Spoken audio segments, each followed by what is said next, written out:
pessoal, tudo certo por aí? Estamos começando mais um Azevista aqui na sua TV Câmara de Salvador. Fique à vontade, esse espaço é todo seu. Puxe sua cadeirinha, se aproxime, sente, fique aí gostosinho ou gostosinha para a gente ter uma conversa massa nesse momento tão importante que é para a gente falar sobre saúde mental.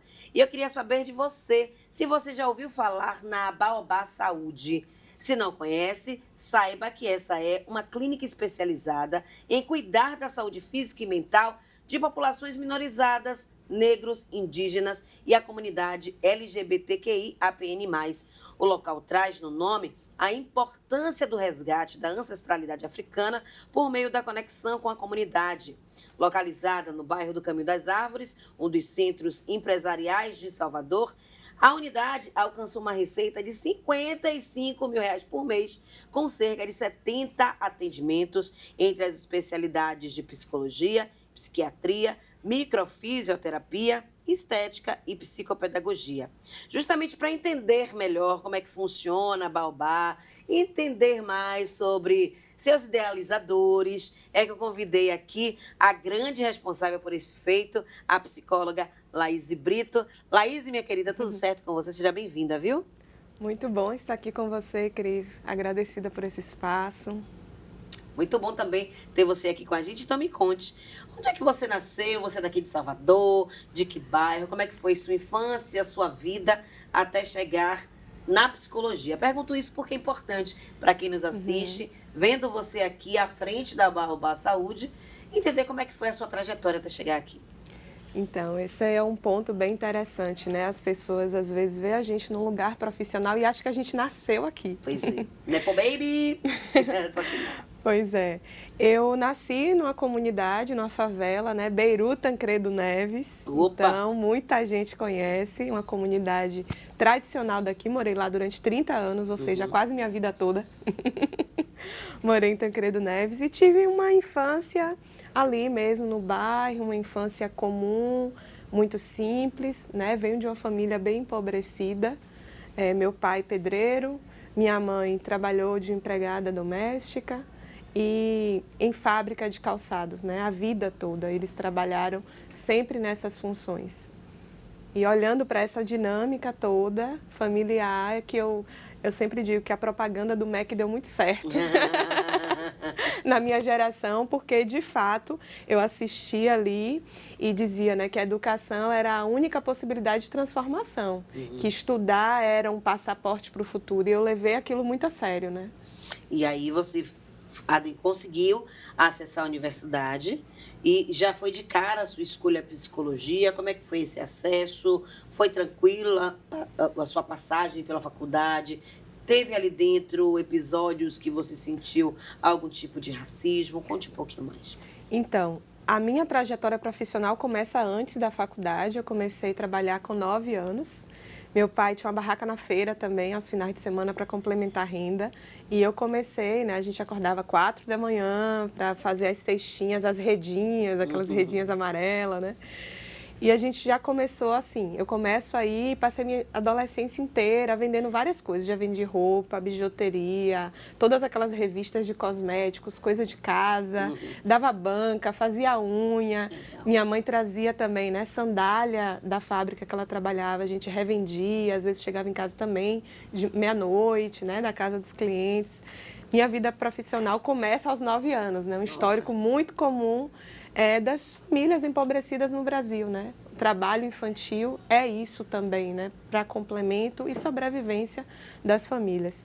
E aí, quando eu fiz 18 anos, comecei a trabalhar CLT e não ingressei logo na faculdade porque eu não tinha dinheiro. E as pessoas sempre perguntam, mas você não tentou a pública? Eu comecei a fazer um cursinho, só que o cursinho, depois do horário de trabalho, eu dormia às vezes no cursinho, era super desafiador.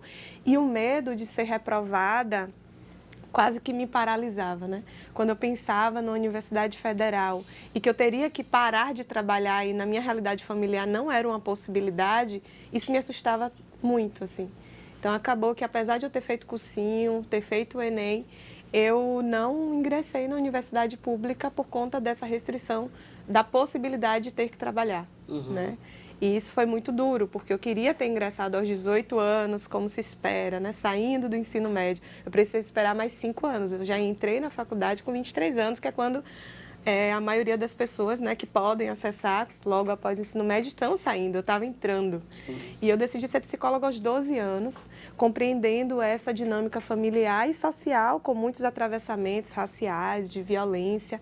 Eu olhava para aquilo, eu venho de uma família que tem muitas disfuncionalidades, né, por conta da falta de acesso mesmo, de conhecimento e educação. E eu dizia, deve ter alguma coisa que explique isso aqui. Uhum. E aí foi quando eu soube que a psicologia era a ciência que estudava comportamento. Eu digo, então eu vou ser psicóloga, porque aí eu vou ajudar a entender a minha própria história e ajudar outras pessoas. Sim. Então a minha escolha pela psicologia vem desse lugar. Uhum. Na universidade foi tudo tranquilo, sua passagem foi de boa, ninguém nunca olhou torto para você. Me conte. Então, seria um sonho, né? Eu espero que seja um sonho possível. Um dia, quem sabe. Um dia, quem sabe. A minha ingressão na faculdade foi bastante desafiante, porque eu estava ali confrontada com essa questão do trabalho. Na época eu era CLT, vinha já de um processo, né, de muita violência racial no trabalho, e a minha gerente da época, ela não permitia que quem trabalhasse lá estudasse. Ela perseguia quem estudava. E aí, quando ela viu minha movimentação, e na época tinha uns programas, né, do Camais Brasil, enfim, que a gente tentava a bolsa e também o Enem, eu comecei a convidar as colegas ali para entrar na faculdade. Ela disse, quem entrar na faculdade já sabe que vai compensar a hora e já vai mudar para trabalhar no sábado, né? Porque na época era de segunda a sexta, ela já forçava a pessoa a ir para o sábado. Eu disse, pronto, na escala 6x1 que eu não vou conseguir estudar mesmo os textos, né? Entrar na faculdade é uma coisa. Às vezes não é tão difícil, mas e se manter? E conseguir ter tempo para estudar. E aí eu tomei uma decisão, a revelia da minha família, eu pedi demissão e virei sacoleira. Eu já vendia muitas coisas mesmo. Eu disse, eu vou... Aí todo mundo, como assim você vai pagar a faculdade vendendo roupa? Eu disse, vai dar certo. Já tem alguns clientes, já vendo para muita gente, segura aí na mão da ancestralidade e vai. E foi assim que eu fiz.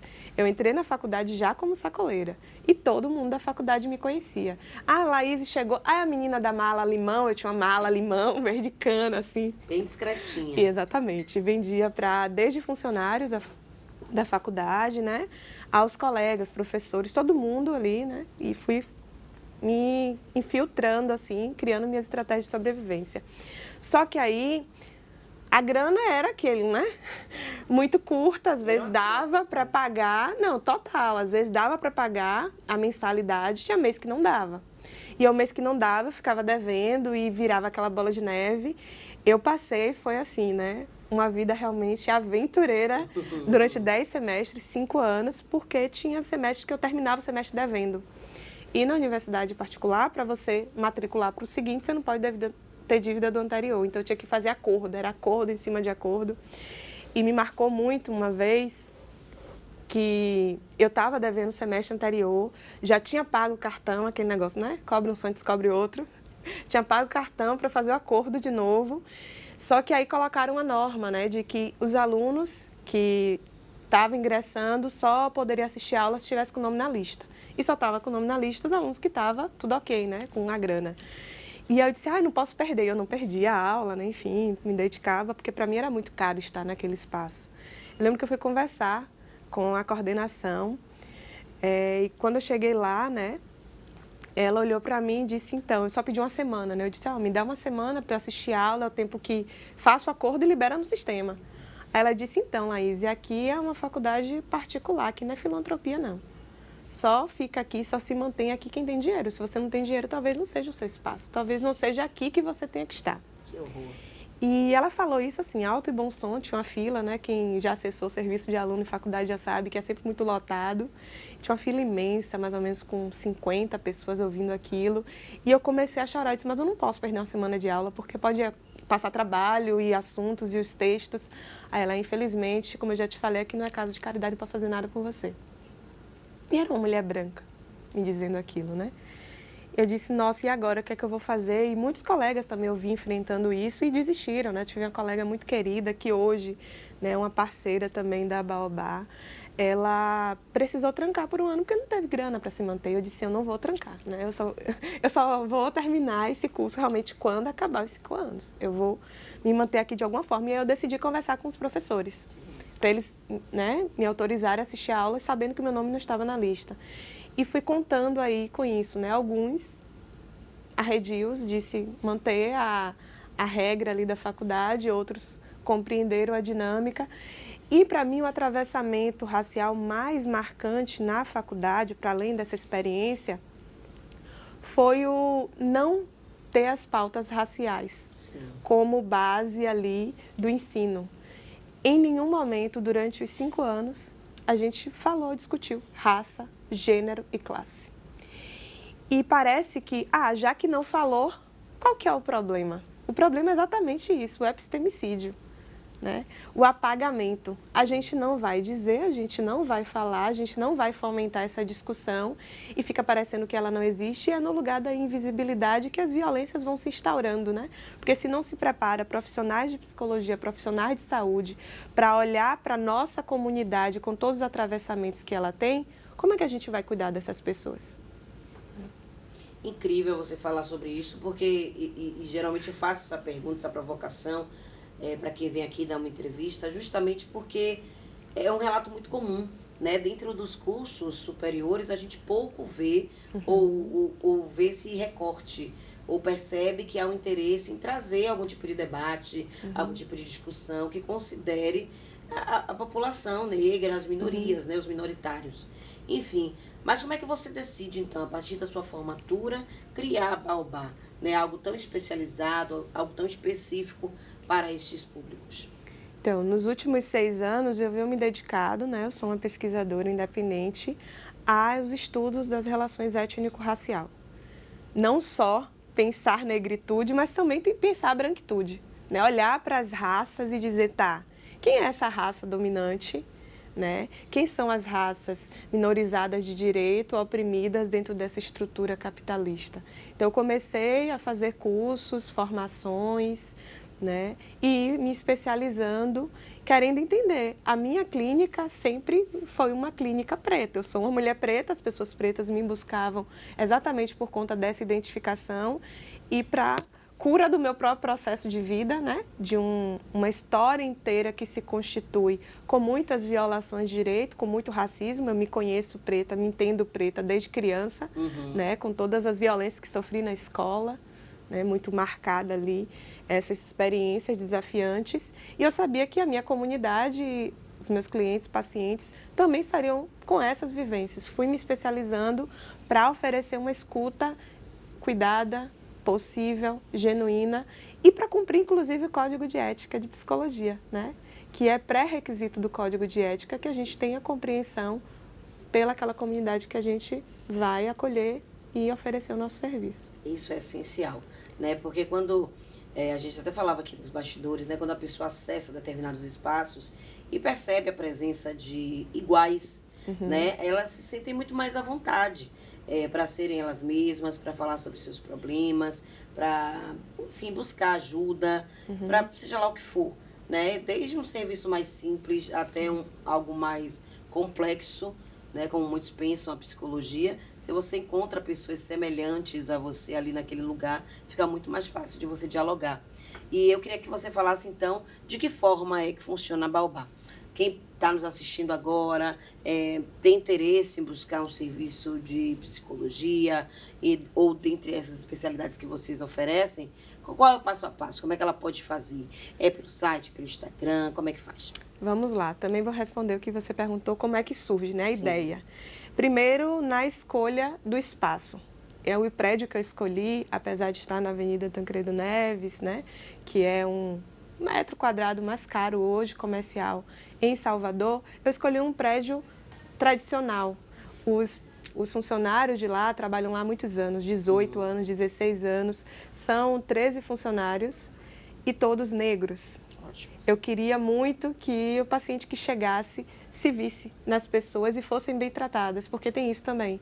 Não adianta a gente dizer, estamos ocupando, mas e como é que vai ser esse acesso? Perpassa por violências? né? Essa pessoa que chegasse ali para consumir seria tratada de que maneira? Sim. Então, o prédio em si já tem uma proposta muito incrível, racializada, com compreensão muito acolhedora, né? E aí a ideia Baobá surge exatamente numa perspectiva de reparação histórica. A ciência tem uma dívida com a comunidade negra, com a comunidade LGBTQIAPN+, com indígenas. E eu disse hoje, eu como psicóloga, falo desse lugar também a partir da ciência, né? Todos os estudos que a gente mergulha e investe são estudos científicos, então a gente precisa trazer essa reparação. Sim. E não vai dar para esperar para o dispositivo branco fazer isso. Quem vai fazer somos nós que estamos acessando e ocupando e agora também produzindo ciência. E compreendendo essa necessidade. Exatamente. Né, no dia a dia. Produzindo ciência a partir das nossas vivências, porque os nossos, né, em África e a população indígena desse país, que o Brasil é terra indígena, sempre produziu ciência. Então, a gente também faz essa costura com esses saberes ancestrais, né? E aí a baobá é isso, essa árvore, o próprio nome, né? É uma árvore sagrada africana que nutre a comunidade tanto com a reserva de água, quanto a alimentação de frutos, sombra, e também, o tronco também serve de moradia. Sim. A proposta é exatamente essa, de reparação e cuidado com essas demandas específicas, porque há especificidades, né, da nossa comunidade, e que esse olhar é o que vai realmente produzir saúde, sem marginalizar, sem patologizar. A ansiedade de uma pessoa que vivencia coisas comuns vai ser de um jeito, né? A gente vai poder medir isso, às vezes, cientificamente, de forma muito simples, pelos sintomas que se apresentam. Mas na comunidade negra tem um atravessamento racial, que é um marcador que produz, né? O trauma racial, o estresse continuado, produz adoecimentos. E se eu não tiver esse recorte para olhar quem é esse que me diz o que diz, esse sintoma surge em que corpo, está atravessado por qual vivência, eu de novo vou colocar essa pessoa num lugar aí tal padronizado e eu não vou estar olhando para o detalhe, né, para a especificidade. A gente está no Instagram, na página baobá.saúde, lá tem um link que dá acesso a todos os profissionais. Né? A proposta da Baobá é um espaço colaborativo. Sim. Todo paciente vai poder chegar sem intermediário, né? Sem aquela lógica fria, distante.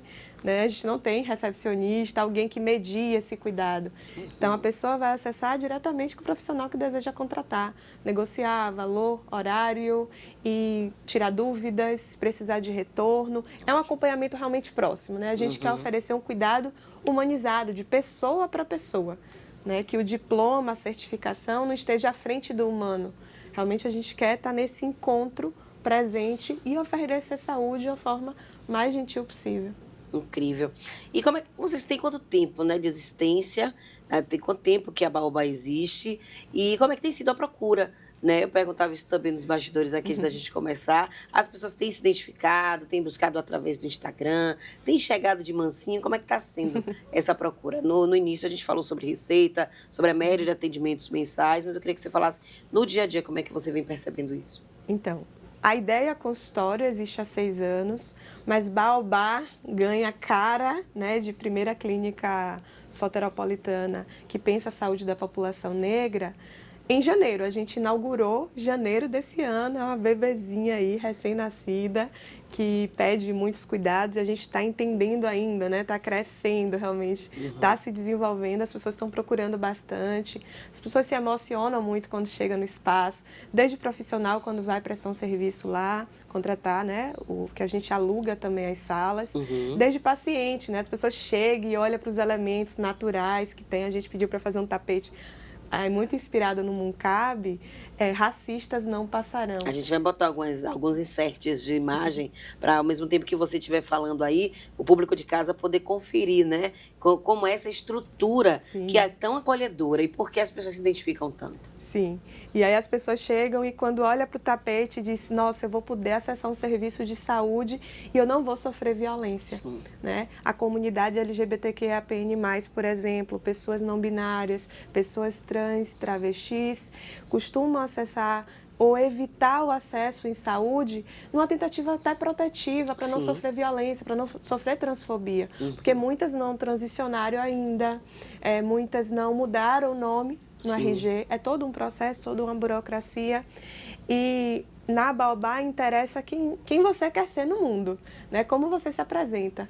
Né? O nome social vai ser sempre respeitado, não o nome de registro. Sim. Então, a pessoa saber que ela vai poder, né, ser chamada por quem ela é e respeitada, isso é muito especial para a gente. Né? E eu sou uma pessoa cis e eu penso que nós, pessoas cis, também temos uma dívida com a comunidade, né, trans e travesti. A gente precisa agora, é a partir de nós, né, que produzimos tanta violência nessa lógica de gênero, também agora. O que é que eu posso fazer? Quais são as reparações?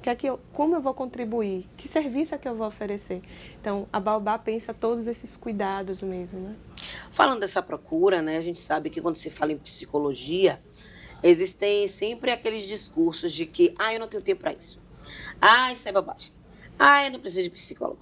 Eu não preciso de psiquiatra. Isso é coisa de maluco. Eu sempre resolvi meus problemas e não vou procurar ninguém. Essa ideia, esse conceito tem mudado ao longo dos anos, ao longo do tempo? Como é que você, enquanto psicóloga, percebe isso? Ainda tem muito preconceito? Então, a psicologia esteve distante, né, por muitos anos. Essa lógica bem higienista, assim, eu sou a ciência, né? Eu detenho o poder e vocês são meus objetos de estudo. Sim. Eu estudo você. E eu acho que essa distância realmente acabou se instaurando, né? Muitos preconceitos, até a própria proposta manicomial no Brasil, as internações, as violências, as primeiras medicações eram medicações que a pessoa ficava dopada babando, né? Fora da consciência. E aí se constitui, né? A violência manicomial de internação se constitui a aversão ao louco. Se eu tenho um sofrimento psíquico, eu não quero ser o louco, porque o louco era o sem razão. Sim. O louco era aquele que babava, que ficava dopado, agredia, preso, né? Se desorganizava, também agredia, saía pela rua correndo nu. E a forma como o Brasil se constrói, né, dentro dessa violência, afastou as pessoas do acesso à saúde mental. A psicologia é muito nova no Brasil, né? 60 anos de psicologia no Brasil. Então, a gente ainda está desconstruindo muitos estigmas. O estigma da loucura ainda é muito presente na nossa sociedade. Mas justamente quando a gente vê profissionais negros, profissionais LGBTs, profissionais indígenas, eu digo para aquele meu igual, eu estou aqui. Eu tenho condições de cuidar de você, eu posso cuidar de você. Então, as pessoas dessa comunidade negra, indígena e LGBTQIAPN+, está buscando. A gente está no momento, né, que a gente chama de psicoeducação. Você merece cuidado, você também é pessoa, as suas vivências são atravessamentos que precisam de atenção. Hoje a gente tem várias plataformas, né? A gente tem usado muito o Instagram, nosso serviço, então tem profissionais negros, foi o que eu falei recente. A Baobá Saúde é a primeira clínica especializada em saúde da população negra que se materializa. A gente teve coragem de botar esse sonho no mundo. Mas tem muitas pessoas já, né? Nossos passos realmente vêm de longe. Tem muitos profissionais negros que vêm trabalhando com esse olhar, investindo atenção, né? Investindo mesmo energia nisso há bastante tempo. As pessoas estão desconstruindo, estão buscando. Psicólogo não é coisa de doido, né? Psicólogo é para quem tem coragem de assumir mesmo seu lugar no mundo, querer estar cuidado para si e para a sua comunidade. Porque se a gente produz saúde, quanto mais cuidado eu estou, eu revoluciono a minha ancestralidade assim. Né? A gente tem um grupo terapêutico, a gente faz algumas ações gratuitas, todos os meses a gente está propondo uma oficina gratuita, que é exatamente para aproximar a comunidade da psicologia, sim, aproximar a comunidade dessas pautas e, às vezes, ainda um acesso que, por mais que a gente desenvolva ações sociais, reserve muitos horários, todos os profissionais que atendem na Baobá atendem também de forma social, né?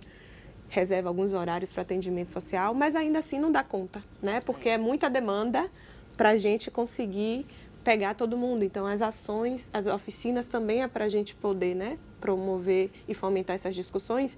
E no mês passado, a gente, em parceria com a outra colega também, a Mayumi Souza, que atende com a gente, especialista em desenvolvimento infantil, trabalha com maternidade, com parentalidade, pré-natal psicológico, é uma profissional incrível. A gente está desenvolvendo o AFEFE-AIE, que é um grupo terapêutico para cuidadores de crianças negras.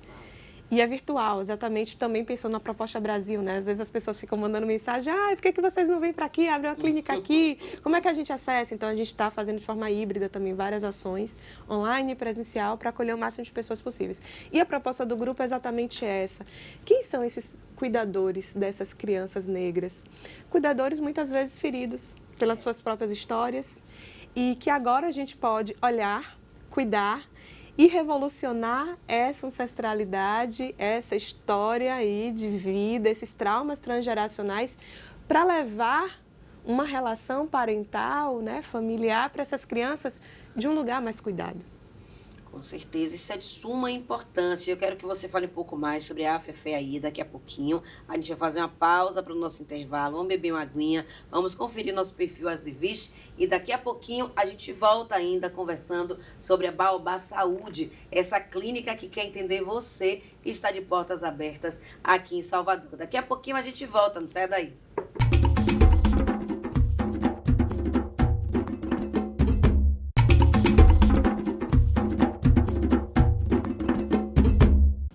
Gente, já estamos de volta, viu que eu disse? Foi rapidinho, não deu nem tempo direito você pensar em sair daí. Pois é, a gente hoje está aqui no Azevich conversando com essa querida, retada, engajada psicóloga Laís Brito, falando sobre Baobá Saúde. Se você não conhece ainda, tá perdendo seu tempo. Vai aí nas redes sociais e procure Baobá Saúde, para você entender melhor como é que as coisas funcionam por lá. Mas ela está aqui explicando também para a gente. Laís, eu queria que você falasse um pouco mais sobre essa questão que você trouxe no bloco anterior, falando sobre os traumas que a gente tem ao longo da vida e como eles podem acabar influenciando, até mesmo atrapalhando a criação de uma outra geração, de uma geração futura que a gente tenha acesso e que a gente seja responsável por ela.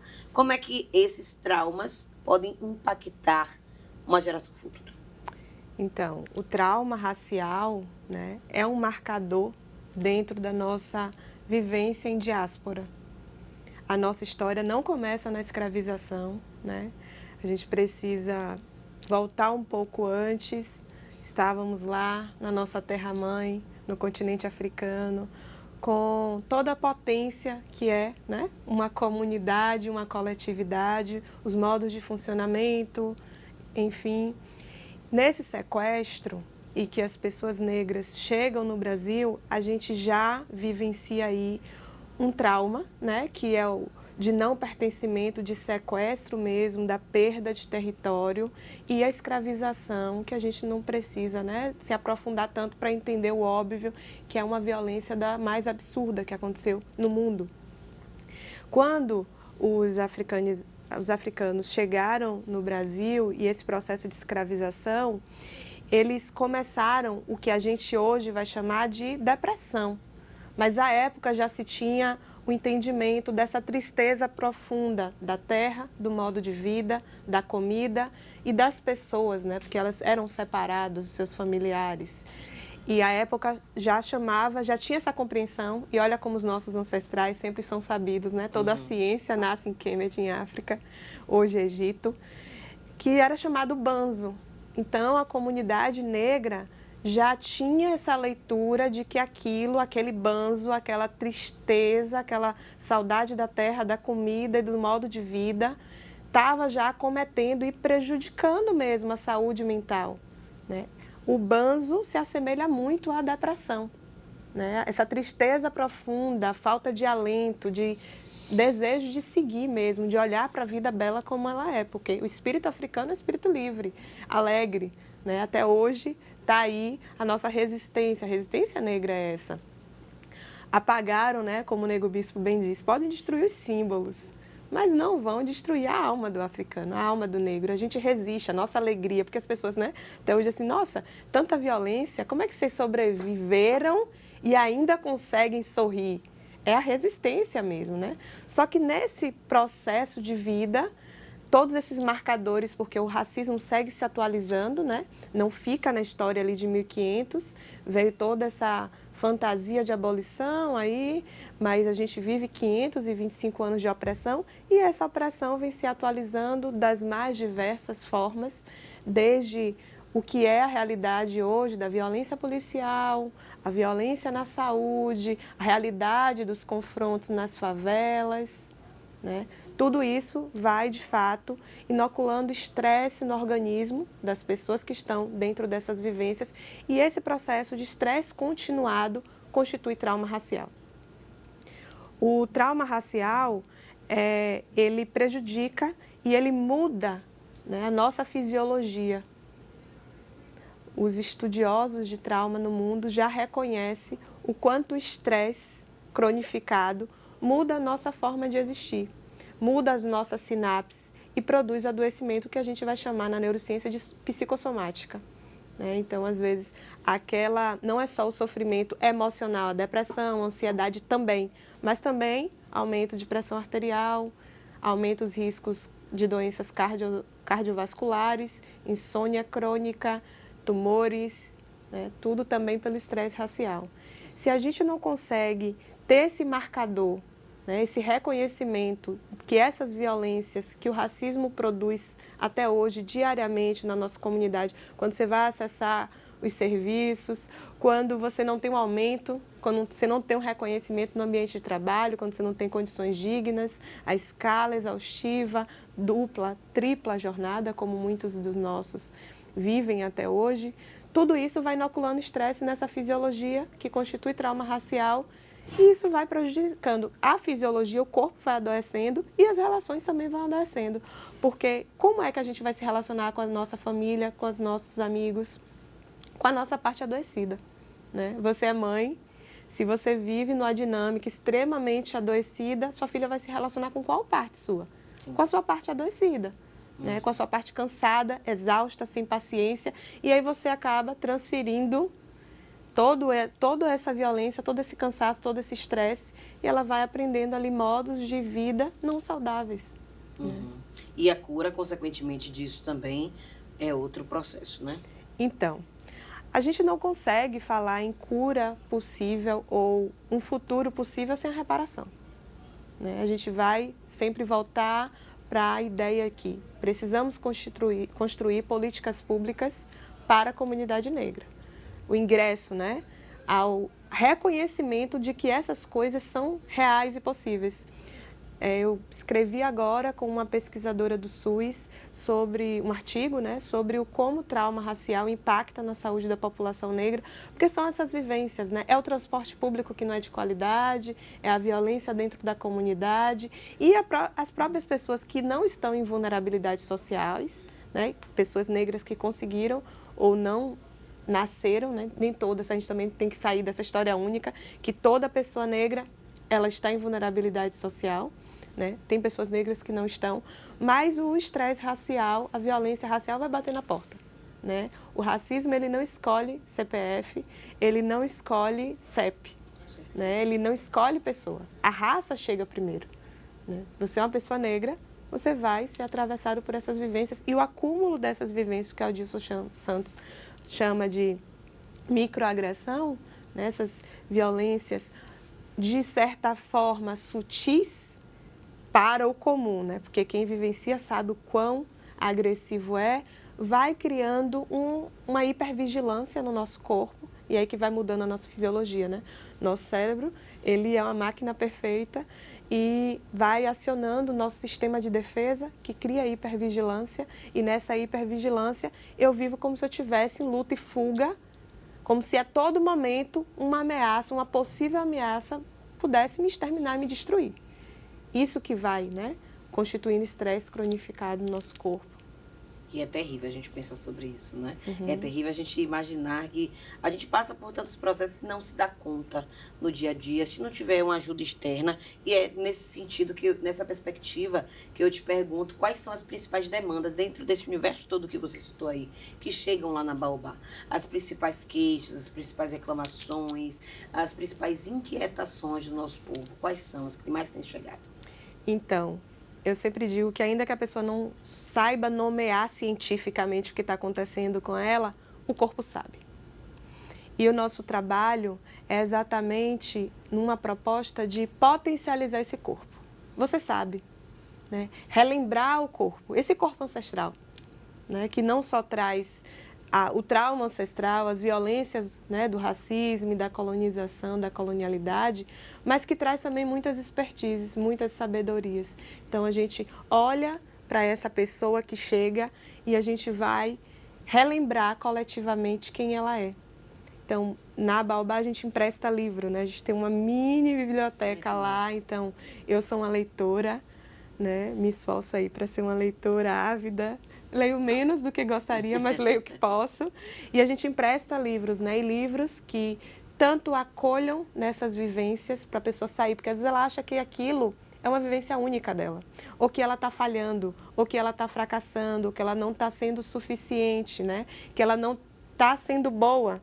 Quando ela entende que aquilo que ela vivencia, essas coisas cotidianas, tá para a comunidade, né? A estrutura, né? O racismo ele é uma estrutura, um dispositivo de controle, coação e tentativa de extermínio, mas não vão conseguir, da nossa comunidade. Quando ela descobre, né? Às vezes na leitura, nas nossas conversas ali em psicoterapia e os grupos, quando ela descobre que aquela história não é única e que tem uma comunidade inteira que também está lutando para combater isso, isso fortalece bastante, né? Então, a própria consciência de si, construir legendas adequadas para as vivências. Às vezes, em psicoterapia, a pessoa traz uma vivência que até então ela não tinha se dado conta que é violência. Sim. Uma pergunta simples, né? E como foi essa vivência para você? Como é que você saiu disso?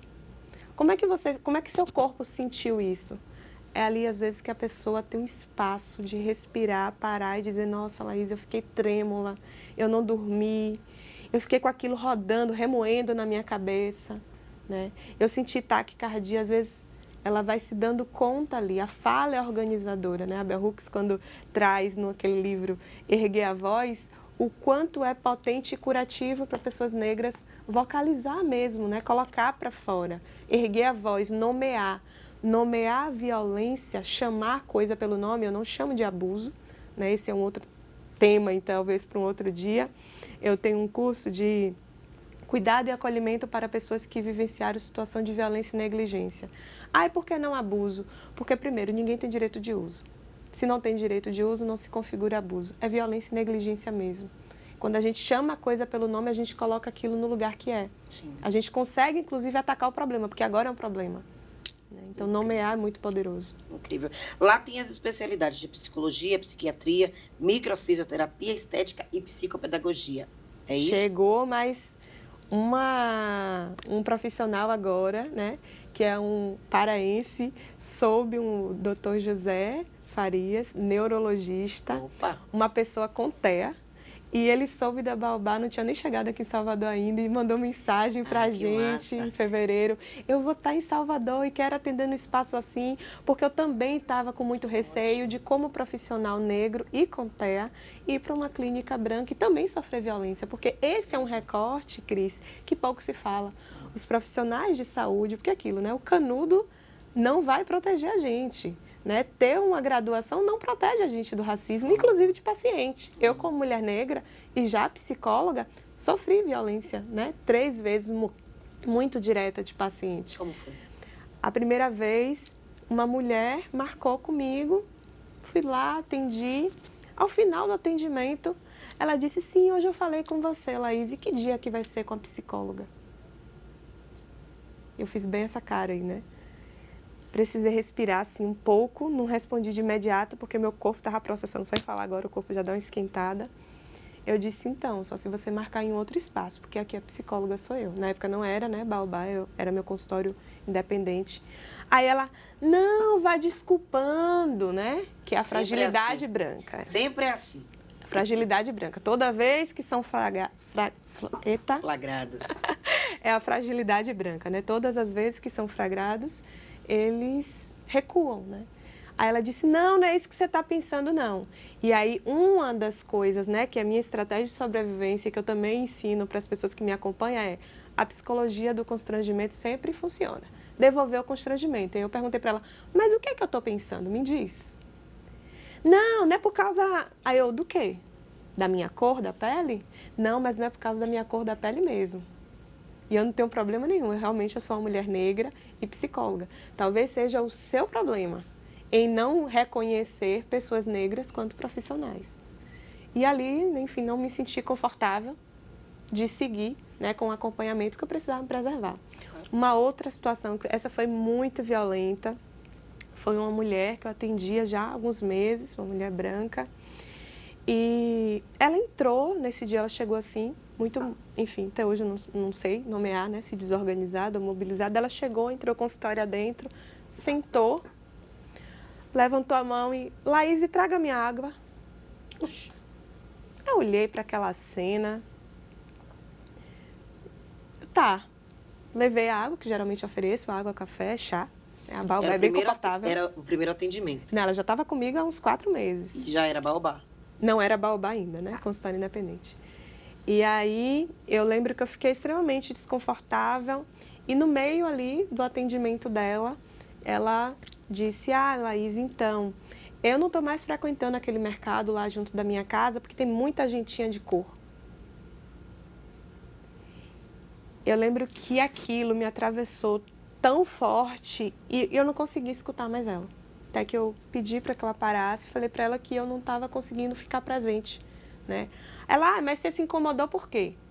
Porque eu falei da gentinha de cor, mas você nem é tão preta assim, você até que é mais clara e você é inteligente. Então, assim, o racismo bate na nossa porta, quer seja como paciente, quer seja como profissional.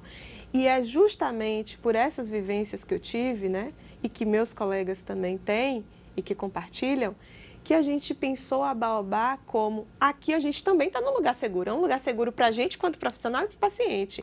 O tapete na porta, racistas não passarão, é demarcando aquele lugar como um espaço que seja protegido para todo mundo. Todo mundo acessa a Baobá. Eu tenho pacientes brancos, né, pessoas aliadas muito queridas, a gente atende todo mundo.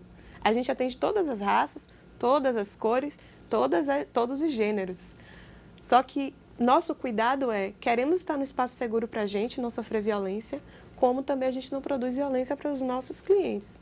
Né? Espaço seguro para todo mundo. A gente atende todas as pessoas, que for de bem. Isso. Né? Que quiser estar ali realmente para promover saúde profissional, saúde do paciente.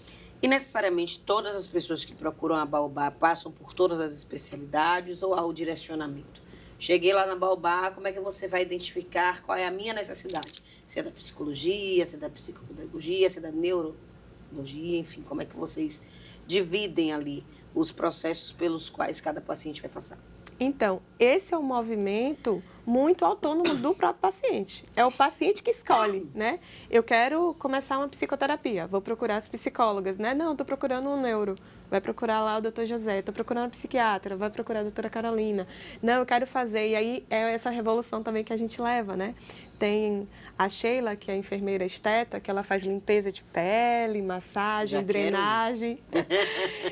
É justamente a gente oferecer cuidado para pessoas negras no corpo, né? Esse lugar mesmo do estético, do relaxar, descansar esse corpo. Nem tudo é sobre psicologia, né? Às vezes é um corpo cansado mesmo, muscular, que precisa de uma massagem relaxante. Parar né? uns minutos, né? E Isso. relaxar. E começar a se ver, dizer, eu posso acessar isso aqui também é meu, a gente também merece conforto. O nosso corpo, ele não vive só de sobrevivência. Se a gente lutou muito até aqui, os nossos, né, lutaram muito para a gente chegar aqui, agora a gente precisa, né, ocupar também lugares de conforto e sair do modo de sobrevivência. Para aí a gente também lidar com esses traumas, lidar com essas outras vivências e encontrar as nossas potências. A gente só consegue descansar quando a gente já está descansado. A gente só consegue olhar para a nossa parte criativa e potente quando a gente já está cuidado. Né? Então é pensar esse cuidado, a microfisioterapia, né?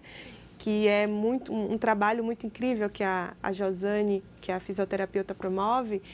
A microfisioterapia é encontrar no corpo memórias traumáticas e com técnicas manuais fazer as liberações. Então a gente pensa a saúde no modo integral, mas essas escolhas a gente pode, né, dentro de uma proposta multidisciplinar, indicar. Por exemplo, se eu sou psicólogo, o paciente chega para psicologia, eu vou sugerir, olha, o que você acha de fazer uma microfisioterapia? Isso aqui pode potencializar o seu processo, porque você vai estar liberando corporealmente memórias traumáticas. Se a pessoa tiver necessidade de medicação, né, que é um auxílio importante em muitos casos, a gente vai estar fazendo indicação da psiquiatria, né, se tiver investigação ali, ir para o neuro. a gente faz sugestões dentro dessa proposta de ampliar a rede, né, de cuidado, mas é uma busca mais autônoma do paciente que vai chegar a escolher e Dentro do buscar. cardápio que você oferece, Isso. aquilo que ele mais acha que precisa. Uhum. Hoje em dia, ninguém tem tempo para nada. Todo mundo vive nesse tempo que é tudo para ontem. Vocês também oferecem o atendimento online ou somente presencial? Como é que vocês lidam com essas outras plataformas? Vocês também viabilizam ou acham que aquele momento de pausa, de ir até lá, ao consultório, também tem a sua devida importância? Então, a gente oferece atendimento online, né? Justamente porque às vezes a pessoa mora longe, mora em outros estados, a gente atende pessoas em todos os lugares do Brasil e para realmente democratizar o acesso, né? O transporte, às vezes o deslocamento, a pessoa passa às vezes 2 horas, 1 hora, então ela já economiza aquele tempo e a gente sempre indica que, já que você economizou o deslocamento, dedica um tempo maior para você, a gente sempre investe também em cuidados corporais, técnicas de respiração, para a pessoa não se restringir, né? A psicoterapia, o trabalho terapêutico, ele começa no setting, começa naquele tempo ali, que geralmente é de 50 minutos, 1 hora, mas ele é o que se faz fora dali. Então, a gente também sempre promove isso, né? Da pessoa fazer o que aprende ali, fora dali, para seguir se cuidando. Ótimo, ótimo. E dias e horários de funcionamento? Vamos entrar nessa seara, também funciona sábados. Como é que vocês têm se organizado? Então, a Baobá funciona de segunda a sábado e com um horário muito democrático, que é de 7 da manhã até 10 da noite. Uau! Então, é uma agenda aí que a gente vai combinando com profissionais. Não são Certo. todos os profissionais que estão lá todos os dias. É por hora marcada. Então, se você tem uma demanda que você precisa antes do trabalho, às vezes, às 7 da manhã, vai ter profissionais que têm essa agenda. E também, às vezes, as pessoas depois do trabalho, tem profissionais à noite. E aos sábados também, né? Tem uma psicóloga que atende, né, aos sábados, que é a Oécia, e a psiquiatra e o neuro também atende aos sábados. E a enfermeira esteta também por marcação. Marcar sua massagem, só posso final de semana, ela vai livre demanda, se vacilar até domingo, a depender aí do ajuste que fizer com o paciente. Né? Que massa. Laís, ouvindo você falar, eu vejo que, assim, talvez você tenha outras perspectivas, outras ideias também para Baobá, né? Que não vai parar por aí. Então, eu queria que você trouxesse, assim, quais são os seus planos daqui a 5, 10 anos? Como é que você vislumbra a Baobá Saúde? Vai ser ampliada? O que é que você pensa daqui para frente? Eu tô com um processo, né, de maturação, tem um sonho aqui germinando. Então, verbalize. Você disse que é importante verbalizar. É bom verbalizar até para acontecer. Sim, eu confio muito nisso, Eu viu? também. Colocar e tá na mão da espiritualidade, sempre cuida aí para ajudar a realizar. Eu confio nisso também. O meu sonho Baobá foi um spa, né? Há 3, 4 anos atrás, eu amo conforto, tatuei aqui conforto. Eu amo conforto, eu acho que é uma reparação por quem veio antes, por mim e para quem vem depois. Abrir caminho, a gente merece conforto, a gente não pode viver só de sobrevivência. E aí eu pensei, a Baobá ser um spa, só que eu não tinha grana para um spa, né? Mas eu disse, vamos fazer o que tem, já tinha um consultório ali, bora reformar aqui, virar clínica e bora fazer com o que tem. E a ideia daqui a 3 anos é construir realmente um spa com hospedagem. Uau! Aí sim! O que eu quero para a minha comunidade é que as pessoas pretas, indígenas, LGBTQIAPN+, tenham acesso a conforto, a bem-estar, cuidado, ir para um lugar ali seguro e poder viver a parte boa da vida. Sim. Que a vida não é só sobre dor, né? A vida não é só sobre trauma, não é só sobre racismo. A vida também é colorida, também tem pôr do sol, também tem comida gostosa, também tem carinho, também tem massagem, também, né, a gente quer um espaço pet friendly, né, como chama, levar os bichos, né, para o seu cachorrinho tá lá também se divertindo. É isso que a gente quer quanto Baobá, né, se tornar também um spa com hospedagem, né, um lugar ali colaborativo, meio hostel. A gente ainda está, né, entendendo, maturando esse sonho. Mas e isso também, Cris, é uma revolução. Pessoas negras poderem sonhar, e sonhar de forma exagerada. Quando foi que a gente pôde sonhar de forma exagerada? Né? Quando foi que a gente pôde jogar para o absurdo? Não quero isso aqui, uma coisa grande. Né? A gente também merece tudo isso. E é esse o desejo aí da Baobá para o futuro. Aí há de acontecer, viu? E quando tiver esse spa, eu quero estar lá, ó, bem linda e plena, Axé. relaxando vários dias, em família. Claro que eu não sou besta, ela é pequena, todo mundo fica lá de boa e vai acontecer sim, porque você é uma guerreira, merece e tá aí encarando esse desafio. Tá recente, né? A estreia, o lançamento da Baobá foi em janeiro. A gente está no meio do ano e com certeza vem muita coisa boa por aí. Laís, foi um prazer conversar com você aqui no nosso Azevich, conhecer um pouco mais da sua história. Desejo que você tenha muito sucesso na sua vida, na sua carreira e que a Baobá realmente alcance esses lugares, esse caminho que você tanto deseja, viu? Muito obrigada por sua presença, foi ótimo. Agradeço estar aqui, a nossa comunidade merece. Sigamos fortes. Isso aí. Deixa aí pra gente finalizar os meios de acesso do Instagram e tudo quanto é canto. Pronto. Então, você pode encontrar a Baobá Saúde no Instagram, baobá.saúde. Lá tem um link na bio que te dá acesso a todos os profissionais. E chegue, que essa casa gostosa está te esperando. Foi pensada com muito carinho. Quem chega vê o carinho já em tudo.